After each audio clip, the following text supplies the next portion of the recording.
Hey everybody, this is Alex Merced from alexmerced.com. I want to talk about today's free market regulation, in the sense that as a libertarian, I'm not against the idea of rules and regulations. Rules are important. Rules make games fun. So for example, I always like to use the analogy of the game Uno. The rules are very simple and easy to understand, meaning more people are willing to play with you. You'll never have a hard time finding people to play Uno, and it's harder to cheat. Because if someone puts a red 2 on a green 4, I can call shenanigans. I don't need to have a referee. I don't need to have a third party enforce the rules.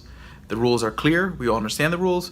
And it's easy to know who's winning, who's losing, etc. And the game is a lot of fun for it, and a lot of people play it. Now, as you get to more complex games like Monopoly, it's harder to find people to play Monopoly because of the game's complexity. And 2, more people cheat. Because the rules get so complex, people are able to misinterpret the rules intentionally or unintentionally, and other people will go by it because they don't understand the rules. And you see this to the extreme when it comes to things like Dungeons and Dragons, where you have to read an encyclopedia to play the game. So everyone just kind of trusts the other players in hopes that they read it, and we just make stuff up as we go along. So the point is, the more complex rules get, the more you discourage people from an activity, and the easier you make it for people to cheat. So I always want simpler rules, okay? But at the end of the day, it doesn't necessarily have to be government who makes those rules. People absent of government oftentimes make rules and regulate industries because everyone wants to know what the rules are, so that way people know how to play, how to interact, because businesses have to work with each other. So sometimes it's through third-party organizations, something like an underwriter's laboratory. So you might notice a lot of your electronics has that little UL at the bottom. And what happens there is that this third-party company gets paid to test the safety of products. And if it passed their test, you get to put that little UL under your product, which benefits one, consumers, because consumers see that product, they know it's safe because it's passed heavy-duty safety tests. But 2, it also benefits insurance companies who may provide insurance cheaper to those companies for litigation regarding those products, because those products are less likely to result in litigation, making it easier for those companies to get insurance. So they actually save money by spending the money for that testing. Now, there's other ways. There's also something out there called the B Corporation. And the B Corporation is a nonprofit. What they do is they certify products for sustainability. So like, environmental, whatever. And if your product meets their checks, you get to put their label on their product. And there's all sorts of different labels.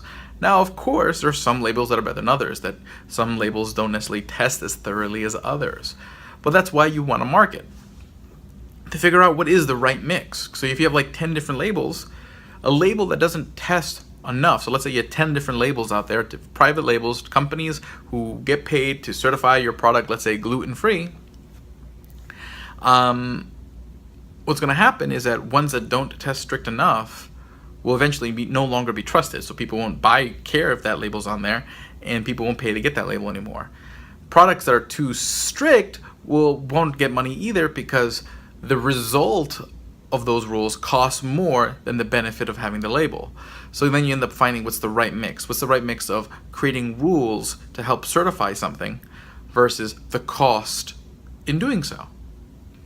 And that moves things in the right direction. But when you just have government do it, they just come up with one set of rules, and they don't care, because you have to get their label, you have to get their approval, so they can be as strict as they want, and sometimes they can be strict to the point where they actually smother business and the cost benefit becomes outweighed.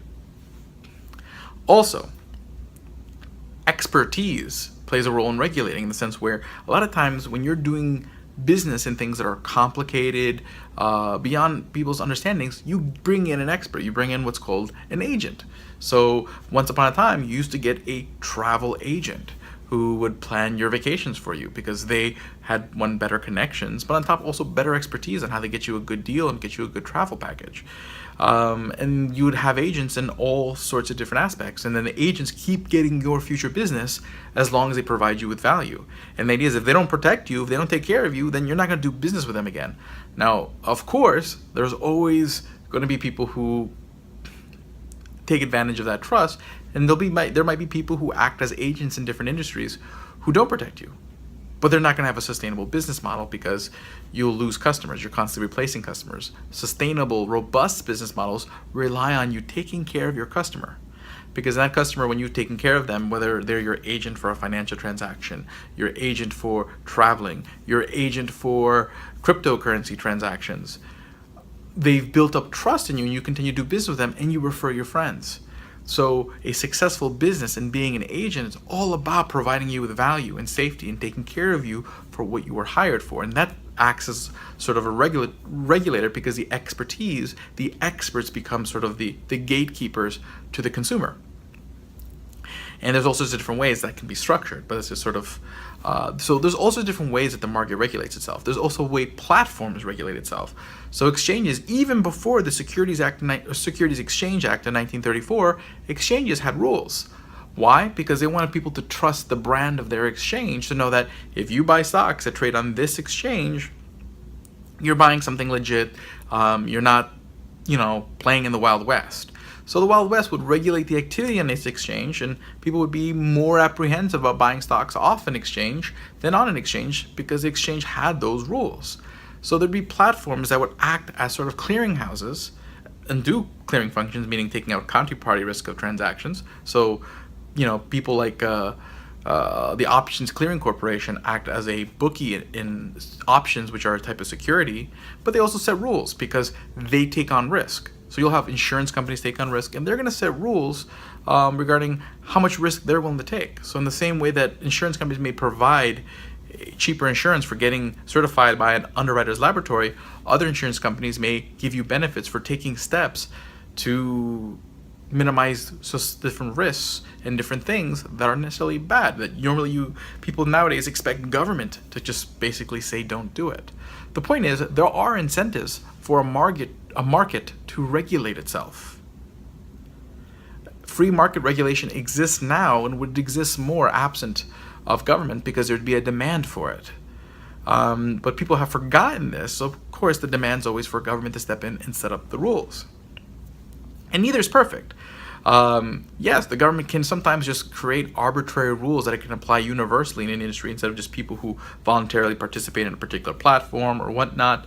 But at the same time, oftentimes they have an incentive to over-regulate the small guy because they want to show that they are regulating, but they have an incentive to under-regulate the big guy because they have a lot of political connections. So in most industries, you'll notice that the medium, the small firms, they get the rules enforced on them the strongest because they have the less political power to resist that enforcement, and the largest firms get the lightest enforcement because of their political connections. And there's no alternative. There's no way to get around it. While, and again, in a market-based regulation, you'd have a diverse array of mechanisms that could fall apart if they don't necessarily they don't follow their mission statement. So, point is, rules are good. The best rules are simple, clear, meaning less cheating, more participation. They don't discourage people from doing things, and having a market for those rules through enterprise, through nonprofits, etc., can help us discover what are the best rules and best arrangements quicker. My name's Alex Merced from alexmerced.com. Have a great day and enjoy.